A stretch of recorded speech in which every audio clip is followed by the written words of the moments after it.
as a colossal earthquake rocked the Syria-Turkey border in February 2023. Christian Charity Help the Persecuted has provided practical and spiritual support to more than 12,000 people impacted by the disaster. Immediately after the earthquake struck, their field ministry team provided heating, shelter, warm clothing and bedding.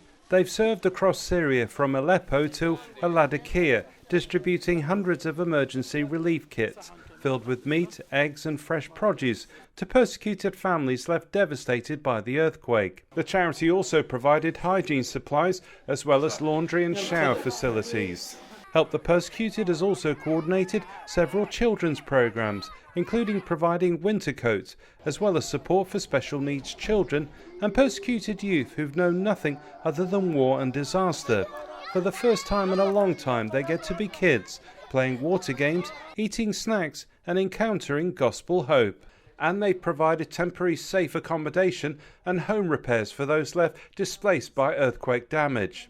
These people shared their extreme gratitude for the vital help they've received.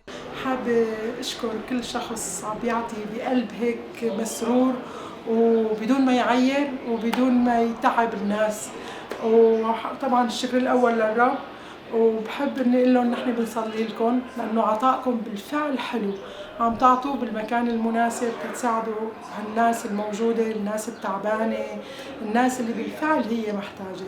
شكرا لكم، شكرا لتعبكم معنا كلياتكم. والله أنا بنبسط كثير من جماعة اللي عمال بتبرعوا للعالم هدول وبيساعدوهم، يعني أنا بتشكرهم كثير وكثر خيرهم، الله يعطيهم ألف عافية، ونحن بجهودنا عم نشتغل من أسس لهم العالم، نصلح لهم بيوتهم، حتى ما كل واحد عم ببرك البيت وخايف، طول ما له بيرك خايف، على هلا بنزل عليه شقة طريقة وهلا بنزل عليه الحيط، فنحن عمال ندرق لهم ونصلح لهم اللي بنقدر نصلحه، اللي بنقدر عليه كله عم نسويه بنصلح لهم للجماعة، وكثر خير كثير. أنا بتشكر كثير اللي عم يساعدوا العالم. And Help the Persecuted will continue to stand with the persecuted Christians of Syria facing such ongoing hardship. And to find out more, go to htp.org.